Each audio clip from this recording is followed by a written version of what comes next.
Welcome back to the deep dive, where we cut through the noise, sift through the details, and pull out those essential nuggets you need to be truly well informed. Today, we're diving into a document that could literally save you from a major headache and maybe a financial hit too if you're a federal employee. Form CA-10 is part of the Federal Employees Compensation Act, or FECA. Just picture this. You're at work, doing your thing, and bam, you slip, twist your ankle.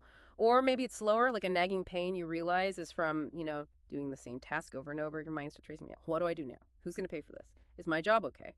That moment, that bit of panic, that's exactly what Form CA-10 is designed for. It's not just some dusty bureaucratic paper. Think of it more like your immediate instruction manual. It's your action plan, really, and kind of a shortcut to understanding your rights. So our mission today is to unpack what this form actually tells you, how it's kind of changed with the times, and why understanding it is just, well, critical for you, for your agency, even for your doctors. So let's start right at the beginning. At its core, what is Form CA-10? Okay, so it's basically a crucial informational guide. It comes from the U.S. Department of Labor's Office of Workers' Compensation Programs, OWCP for short. It's often titled something like, What a Federal Employee Should Do When Injured at Work. And the really key thing here, it's not a claim form that you fill out and send in. Ah, okay. So it's not the application itself. Exactly. Instead, its whole purpose is to arm you, right then and there, with the knowledge of what steps you and your supervisor need to take immediately after a work-related injury or an illness. Following its guidance is really paramount because it helps you make sure you're complying with all the FECA procedures. And that, in turn, helps you avoid those frustrating delays. Or even worse, potentially losing your benefits. It's kind of your first line of defense. Got it. Like an emergency checklist almost. So what's the very first thing it tells you to do if you actually get hurt? Right. The CA-10's first and probably most critical instruction is report any job-related injury to your supervisor as soon as humanly possible, like immediately if you can. And this isn't just for the obvious stuff like a fall. It also covers any illness or disease that's caused or, made worse by your job, even things like damage to medical gear, like if your glasses break because of something that happened at work. Okay. Even glasses. Yeah. The key nugget here is speed. Reporting it quickly isn't just a suggestion. It's literally what kicks off the entire workers' comp process. You give the details, the symptoms, and then your supervisor takes the reins. They document it and start the ball rolling for getting you medical care. Okay, that makes sense. Report first. So once you've done that, the next big thing is obviously getting medical help, right? Yeah. How does the CA-10 walk you through that part, making sure it's covered? Yeah, absolutely. And this is where timing and getting the right authorization really matter. So for non-emergency traumatic injuries, that means something sudden, but maybe not immediately life-threatening. The CA-10 tells you to ask your supervisor for Form CA-16 before you go get treatment. CA-16? Think of that CA-16 as like a golden ticket. It's basically a voucher guaranteeing payment to your doctor directly from the government. It also makes it clear that you have the right to choose your own physician, which is important. Right. Now, if it's a real emergency, obviously you get care immediately. Don't wait. That emergency treatment will be covered. But there's a vital distinction here for occupational diseases, things that develop over time. A CA-16 for those can only be issued if OWCP approves it beforehand. Ah, okay. That's a key difference. It is. So the main takeaway is get the medical help you need, but understand the process so you can make sure OWCP is handling the bill, not your private health insurance. Okay. So you've reported the injury. You've seen a doctor, maybe with that CA-16. What's the next official step for you, the employee, to get this properly documented? Right. This is the official paperwork stage. Filing the actual claim form. This is your formal notice to OWCP. And here's a huge change, relatively recent, that everyone needs to know about. As of October 2021, all federal workers' comp claim forms must now be filed electronically. Electronically, okay. Yes, through the Employees Compensation Operations and Management Portal. They call it ECOMP. The website is www.ecomp.dl.gov. So you'll need to log in, maybe create an account if you don't have one, and then you complete either Form CA-1 if it was a sudden traumatic injury like that slipped ankle example. Right. Or you file Form CA-2 if it's an occupational disease or illness, something that developed over time, maybe like carpal tunnel. And there are deadlines. The CA-1 form for the traumatic injury needs to be filed within 30 days of the injury happening. That's crucial for certain benefits. 30 days. Got it. Yeah. And the CA-2 for occupational disease, you file that as soon as you realize, or should realize, that your condition is work-related. There's a bit more leeway there, but still, don't delay. Filing on time in ECOMP is your absolute safeguard for eligibility, especially for really important benefits like continuation of pay. Okay, that brings us right to the money part. How do you actually get paid if you're injured and can't work? Hmm. This is where people worry, right, about burning through their sick leave or annual leave.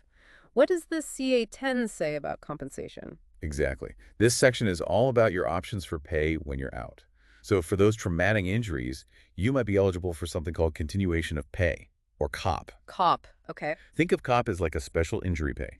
It comes directly from your agency, not OWCP initially, for up to 45 calendar days of disability.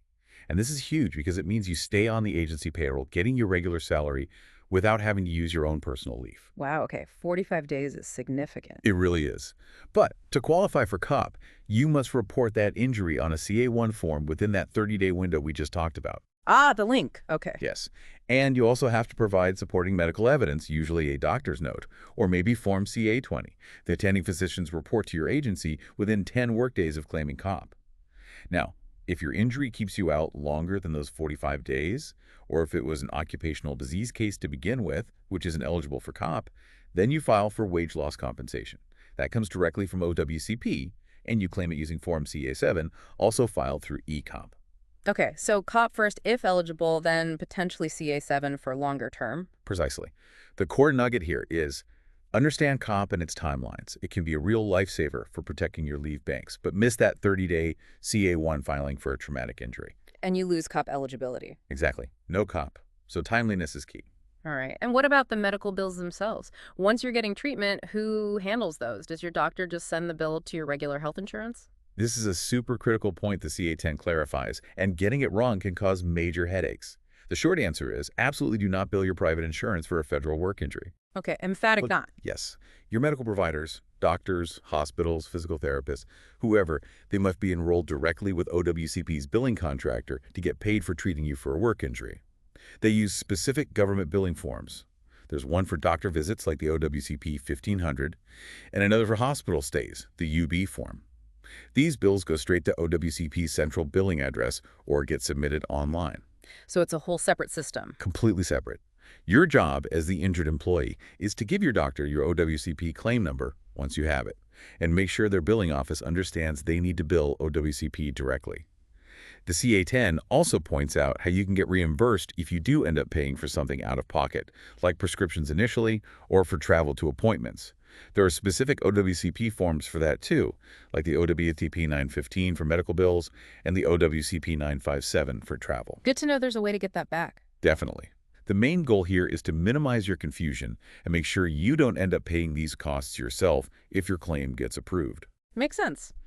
And what if you run into problems or just have questions once your claim is filed and moving along? Where does the CA-10 point you for help? Yeah, it doesn't leave you hanging. It gives you direct contact information for the Office of Workers' Compensation Programs itself. It lists a national number, 202-513-6860, and also a toll-free automated line, which is 866-692-7487. That's 866-OWCP-IVR. Okay. You can use these numbers to check your claim status or, try to speak with a claims representative if you need more specific help. The form basically encourages employees to reach out. It reinforces that OWCP is the main office running this whole program, and they are your direct resource for support. Okay, so the whole process sounds pretty well laid out if you know where to look. But what's really interesting to me is how this info actually reaches people. Yeah. For decades, that CA-10 was just there, right? Like you'd see it pinned up somewhere. That's exactly right. For a very long time, the CA-10 was treated as a standard mandated workplace poster. If you look at older versions, they literally say post on employees' bulletin board right at the bottom. Huh. I think I remember seeing those. Yeah, most federal agencies had policies requiring it to be displayed prominently, in break rooms, near time clocks, maybe in the health unit. The idea was physical visibility, making sure employees just saw the basic info about injury procedures regularly. It was as common as like a fire escape plan or an EEO notice. But that all changed pretty significantly back in October 2021, didn't it? What made the Department of Labor switch gears and tell agencies to just post on agency's website instead? What drove that? Right, that was a very deliberate shift. It was really a necessary modernization by OWCP, driven by a few key factors. First off, the whole injury reporting and claim process itself had already moved online with ECOMP, as we discussed. So the CA-10 itself needed to kind of catch up and align with those digital practices. Makes sense. And honestly, an online PDF is just much easier to keep accurate and up to date compared to a physical poster that might hang on a wall for years, potentially becoming outdated. Second, and this is probably the biggest driver, the workforce itself changed. We have so many more federal employees who telework now or work in field offices or travel frequently. They just don't regularly see a physical bulletin board in a main office building. Yeah, especially post-pandemic. Exactly. Posting the CA-10 on an agency's internal website or intranet makes it accessible 247 to all employees, no matter where they're physically located. That became incredibly important during COVID. And lastly, it helps ensure consistency. Under the old system, maybe some field offices forgot to put it up or had an old version from the 80s still hanging there. Moving it online helps centralize the distribution and make sure everyone has access to the most accurate current information, including that critical instruction about using ECOMP, which wasn't on the old posters. So yeah, online posting is now the official standard for compliance. Okay, so that's the new baseline. What does this mean for you, the federal employee, if you're looking for this info today? Where's the best, most official place to find Form CA-10 online? The absolute primary source, the most official place, is always going to be the U.S. Department of Labor's OWCP website. Yes. Specifically, their Federal Employees Compensation Program forms page. If you search for OWCP-DFEC forms, you'll find it. The direct path is roughly dole.gov.cp.DVAC. Dole.gov.cp.DVAC, got it. Yep. The CA-10 is listed there as a PDF right alongside all the other FECA forms like the CA-1, CA-2, CA-7 we mentioned. You can also usually find it pretty easily just by searching the internet for OWCP CA-10 PDF. And following OWCP's latest instructions, your own federal agency should now have the CA-10 posted somewhere on its internal website or intranet. Usually you'd look under sections like Human Resources, Employee Resources, or maybe Safety and Health. So check your agency's internal site, too. Definitely. If you can't find it, ask your supervisor or your agency's workers' comp coordinator. They should know where it's located internally. And while ECOMP is mostly for filing claims, it often has links to forms and instructions too. Just one word of caution. If you find it on a non-DOL site, like a union site or a consultant page, always double-check that you're looking at the current version, which is Reverend October 2021. Good tip. Always check the date. So given this official shift to online posting being the requirement, does a federal agency still need to bother putting a physical CA-10 poster up on the wall in the break room? Or is that just, totally old school now? That's the million-dollar question, isn't it? So technically, OWCP's current requirement is met by posting it electronically on the agency's website or intranet. That electronic posting replaces the old physical posting mandate as the primary method for compliance. So if it's online, they've checked the box. They've checked the box. According to OWCP guidance as of 2021, OWCP no longer mandates the physical... Okay. But I sense a but coming. It feels like there might be a difference between just meeting the bare minimum requirement and what's actually, effective communication, especially for something this important. You read my mind. This really does raise an important point, doesn't it? Yeah. While it's not strictly required by OWCP anymore for basic compliance, it is highly, highly recommended for agencies to continue posting a physical copy in addition to having it online. Ah, okay. So best practice versus minimum requirement. Exactly. A lot of agencies still do this. They see it as just good communication practice, maybe an abundance of caution. And think about it from the employee's perspective. The CA-10 contains really immediate critical information for someone who has just gotten hurt. In that moment of, pain or confusion, having it readily visible on a bulletin board, maybe in the break room, near the time clocks, down in the medical unit, they can be absolutely invaluable. Right. You might not be thinking clearly enough to remember an intranet link or navigate a website. Precisely. You might not remember the link or even think to look online, but you might instinctively glance at a familiar bulletin board. So the real best practice is probably to treat the CA-10 like any other critical safety notice. Put it up in a prominent spot in each facility. Print it in color if possible, make sure it stands out, and critically make sure it's the current October 2021 version. There's really no downside to having the physical poster up. It can only increase employee awareness and access right when it matters most. Yeah, that makes a lot of sense. Better safe than sorry. Okay, so we've covered the employee's role, the agency's responsibilities, but there's another key player here, right? Your doctor. the healthcare provider. While they aren't filing your claim, what you tell them, and importantly, what they know or don't know about the federal system, that can hugely impact your benefits, can't it? What should federal employees know about interacting with their doctors in this context? Oh, absolutely. This is such a crucial link in the chain. And you, the employee, knowing a bit about their role can actually help empower your medical team and make things smoother. So here are a few key things to keep in mind, and maybe some things you can proactively do. First, try to gauge if your doctor's office is familiar with federal workers' comp. Some are, some aren't. It's definitely beneficial if they are. Some clinics that see a lot of feds might even have, like, a little packet or the CA-10 available. If not, you might need to gently guide them. Okay, so don't assume they know the drill. Right. Second, remember that Form CA-16 we talked about for traumatic injuries. If your supervisor authorized one, give it to the medical office right away when you check in.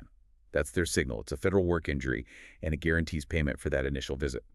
If you don't have one for a non-emergency, you could suggest they contact your agency's workers' comp coordinator to request authorization, or at least get the billing info. Good idea. Be proactive. Definitely. Third, and this is paramount, make sure they understand they must bill OWCP directly. They need to enroll with OWCP's billing contractor if they haven't already. They use specific government forms like the OWCP 1500 and put your OWCP claim number on everything. Remind them, never bill your private insurance for this. That just creates a huge mess. Okay, drill that point home. Bill OWCP. Yes. Fourth, be aware that your doctor will likely need to fill out OWCP forms for you. The big ones are usually Form CA-20, which is their detailed medical report about your condition, and Form CA-17, which outlines any work restrictions you might have. The clearer and more thorough they are, using objective medical evidence, the stronger your claim will be. You might need to remind them about deadlines for these forms sometimes. So help them help you, essentially. Exactly. And related to that, fifth, their documentation really matters. Encourage them, if you can, to clearly state in their medical notes how your injury or condition is related to the specific work event or your job duties. A well-written narrative report using phrases like, within a reasonable degree of medical certainty, can significantly help get your claim accepted without delays. Reasonable degree of medical certainty. Good phrase to know. It is. And finally, many providers now use the OWCP Medical Provider Portal. It's an online system for them to check authorizations, bill electronically, and see payment status. You could ask if your provider's office uses it.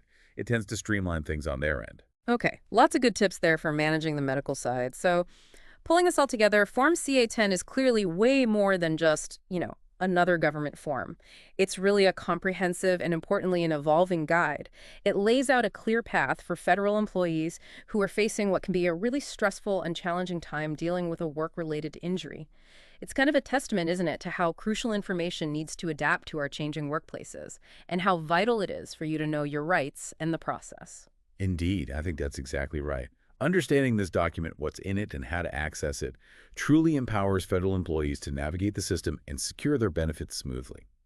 And it also highlights just how much coordination is needed between the employee, the supervisor, the agency folks, and yes, the medical providers, to make the whole FECA system work effectively.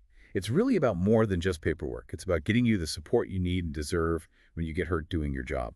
Absolutely. And that brings us to our final thought for you today.